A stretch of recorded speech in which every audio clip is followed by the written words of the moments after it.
የዩሮፓ ሊግ ጥሎ ማለፍ የመጀመሪያ ጨዋታዎች ዛሬ ይደረጋሉ። 2:45 ጀምሮ ስፔን ላይ ሪያል ሶሲዳድ እና ማንቸስተር ዩናይትድ የሚያደርጉት ጨዋታ ይጠበቃል።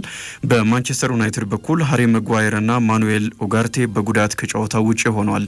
ባለፈው ማንቸስተር ዩናይትድ እና ፉልሃም በኤፍኤ ዋንጫ ባደረጉት ጨዋታ ሁለቱም ተጫዋቾች ተጎድተው ተቀይረው መውጣታቸው የሚታወስ ነው። ስለዚህ ለዛሬው ጨዋታ እንደማይደርሱ ትናንትና ሩበን አሞሪምም አረጋግጠዋል። ሁለቱም ተጫዋቾች ለሩበን አሞሪም አስፈላጊ ተጫዋቾች ናቸው። ካልተጎዱ በአብዛኛው በቋሚነት የሚሰለፉ ተጫዋቾች እንደሆኑ የሚታወቅ ነው። እነዚህ ተጫዋቾች ቀድሞ የተጎዱ ተጫዋቾችን ዝርዝር ነው የተቀላቀሉት። አማድ ዲያሎ በዚህ የውድድር ዓመት ለማንቸስተር ዩናይትድ ቁልፍ ተጫዋች እንደነበረ ይታወሳል። ኮቢ ሜይኖ እና ሊሳንድሮ ማርቲኔዝም እንደዚሁ ረዥም ጊዜ ጉዳት ላይ የሚገኙ ተጫዋቾች ናቸው። ፓትሪክ ዶርጉ ግን ወደ ጨዋታ ይመለሳል። በሀገር ውስጥ ጨዋታዎች ነው በቀይ ካርዶ ምክንያት መሰለፍም አይችለው። ይህ ደግሞ የአውሮፓ ውድድር ስለሆነ ዛሬ ዶርጉን ማንቸስተር ዩናይትድ መልሶ ያገኛል። ቶቢ ኮሌር ከጉዳት ተመልሶ ወደ ስፔን ከማንቸስተር ዩናይትድ ስብስብ ጋር ተጉዟል። ዩሮፓ ሊጉን በተመለከተ ሩበን አሞሪም ትልቅ ግምት ሰጥተውታል። ይህንን ውድድር ወይም ዩሮፓ ሊጉን ማሸነፍ ሁሉ ነገር የመቀየር ኃይል እንዳለው ተናግረዋል። ያው እሳቸው ወደ ኦልድ ትራፎርድ ካመሩ በኋላም ቀድሞ ከነበሩት አሰልጣኝም በላይ ጨዋታዎችን ማንቸስተር ዩናይትድ እየተሸነፈ ይገኛል። በሚፈለገው ልክ ክለቡን መለወጥ አልቻሉም። ግን በአብዛኛው በሚቀጥለው ዓመት በክረምት የዝውውር መስኮት የሚፈልጓቸውን ተጫዋቾች ያስፈርመው ለውጥ እንዲያመጡ ነው የሚጠበቀውና ብዙ ጫና የለባቸውም። አሁን ግን ማንቸስተር ዩናይትድ እያሳለፈ ያለው መንገድ እጅግ በጣም ከባድ ነው። ዛሬ ደግሞ ከባዱን ሪያል ሶሲዳድን ነው የሚገጥመው። ከባርሴሎና ያራል ባዶ ሽንፈት መልስ የሚያደርገውም ጨዋታ ይሆናል። የስፔኑ ቡድን ግን በ34 ነጥቦች 9ኛ ደረጃ ላይ ነው የሚገኘው። ያለፉትን ተከታታይ የሜዳው ጨዋታዎችን ማሸነፉ ምናልባት ለማንቸስተር ዩናይትድ ትልቁ የከባዱ ነገር ሊሆን ይችላል። በተመሳሳይ ሰዓት ኤዜድ አልካማርና ቶተናም የሚጫወታሉ። ሁለቱም ክለቦች በሊጎቻቸው ተሸንፈው ነው ዛሬ የሚጫወቱት። ዘንድሮ በሊግ ፌዝ ተገናኝተው ቶተናም 1-0 ማሸነፉ ይታወሳል። አልካማር በዩሮፓ ሊጉ 19 ጎሎችን አስቆጥሯል። ቶተናም 17 ጎሎችን ያስቆጠረው ቀድሞ ካለፉት 8 ክለቦች መካከል አንደኛው ነው ቶተናም። አልካማር ደግሞ የጥሎ ማለፍ ጨዋታ አድርጎ ነው ወደዚህ የመጣው። ሰን ዩንግሚን በአውሮፓ መድረክ ለቶተናም በጥሎ ማለፉ 7 ጎሎችን አስቆጥሯል። ከሱ በላይ ያስቆጠረ የቶተናም ተጫዋች በጥሎ ማለፍ በአውሮፓ መድረክ የቀድሞ ዝነኛ ተጫዋቻቸው ቤርባቶቭ ነው። የማንቸስተር ዩናይትድም ዝነኛ ተጫዋች እንደሆነ ይታወቃል። 12 ጎሎችን አስቆጥሯል።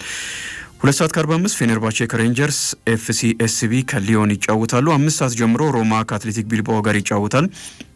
ተከታታይ 4 የሊግ ድሎችን አስመዝግቦ በምርጥ አቋም ሆኖ ነው ሮማ ዛሬ በሜዳው የስፔኑን ክለብ የሚያስተናግደው። ቢልባኦ በ26ኛ ሳምንት የስፔን ላሊጋ በሪያል ማድሪድ ቢሸነፍም በ48 ነጥቦች 4ኛ ደረጃ ላይ የሚገኝ ጠንካራ ክለብ ነው። በተመሳሳይ ሰዓት አያክስ አምስተርዳም ከአይንትራክት ፍራንክፈርት ጥሩ ጨዋታ ነው። ቦዶ ግሊምት ከኦሎምፒያኮስ እና ቪክቶሪያ ፕሌዘን ከላዚዮ ጋር ይጫወታሉ። ላዚዮ በሊግ ፌዝ 1ኛ ደረጃን ይዞ ማጠናቀቁ የሚታወስ ነው። ማኑኤል ኑዌር በጉዳት ምክንያት ላልተወሰነ ጊዜ ከሜዳ እንደሚርቅ ተረጋግጧል። ክለቡ ራሱ ይህንን አረጋግጧል። ቀኝ እግሩ ባቱ ላይ ነው የተጎዳው። ትናንት በሻምፒየንስ ሊግ ባየር ሙኒክ ባየር ሊቨርኩሰንን ባሸነፈበት ጨዋታ በ59ኛው ደቂቃ ላይ ተቀይሮ እንደወጣ ይታወሳል። ኑዌር 150ኛ የቻምፒየንስ ሊግ ጨዋታውን ነው ያደረገው። ይህንንም ደግሞ በቋሚነት ጀምሮ ነው ያደረገው። ይህንን ያደረገ ተጫዋች ከዚህ በፊት የለም። ሁሉንም ጨዋታዎቹን በቋሚነት ጀምሮ በዛ ላይ ደግሞ በርካታ ጨዋታዎችን በማድረግ 4ኛ ተጫዋች ሆኗል። ክርስቲያኖ ሮናልዶ 175፣ ካሲያስ 176 እና ሊዮኔል ሜሲ 150 ጨዋታዎችን ማድረጋቸው የሚታወስ ነው። ከ2011 ጀምሮ ለባየር ሙኒክ 554 ጨዋታዎችን አድርጓል። ዘንድሮ እንኳን 34 ጨዋታዎችን አድርጎ በ38 ዓመቱ ግሩም አቋሙን እያሳየ ይገኛል። ጆዜ ሞሪኒዮ በጋላታሳራይ የቀረበባቸውን ክስ አስተባብለዋል። የዘረኝነት ስድብ ተናግረዋል በሚል ነበረ ክስ የቀረበባቸው። እሳቸው ግን ከዚያ ፍጹም ተቃራኒ ነኝ የሚል አስተያየት ሰጥተዋል። የቀደመ ማንነታቸውን በሚገባ ባለማጥናት የቀረበ ክስ መሆኑንም ተናግረዋል።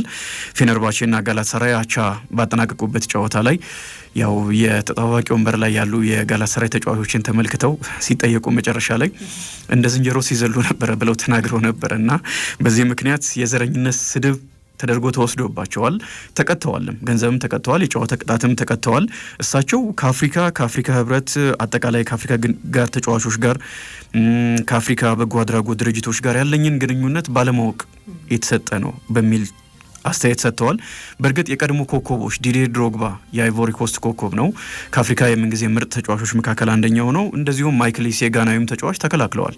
ምክንያቱም በሳቸው ስር የሰሩ ናቸውና ለጥቁር ተጫዋቾች ያላቸውን ቦታ በሚገባ ስለሚያውቁ እኔም ይህንን መመስከር እችላለሁ። በጣም በርካታ ግሩም ተጫዋቾች በሳቸው ስር ተጫውተው ስኬታማ ሆነዋልና አፍሪካውያን ለሳቸው የሚገባ አልመሰለኝም። ከዛ ጋር የተያዘ የዘረኝነት ስድብ ያንን ከግምት ውስጥ አስገብተው የተናገሩት አይመስለኝም እኔ። ምክንያቱም በአሰልጣኝነት ጊዜያቸው በቼልሲ ቤት ውስጥ እነ ዲዲዬ ድሮግባ፣ ማይክል ኤሴን፣ ኦቢ ሚካኤልን የመሳሰሉ በርካታ ተጫዋቾች እነ ካሉም ትልቅ ቦታ ሰጥተዋቸው እንደውም እንደ አባት ነው የሚጠሯቸው። በእድሜ እኩል ሆነን እንኳን እኔን እንደ አባት ይጠሩኛልና አረ ነበረ ብለዋል። ከዚህ አስቀድሞም ጆዜ ሞሪኒዮ የአፍሪካውያንን ተጫዋቾች ይወዳሉ።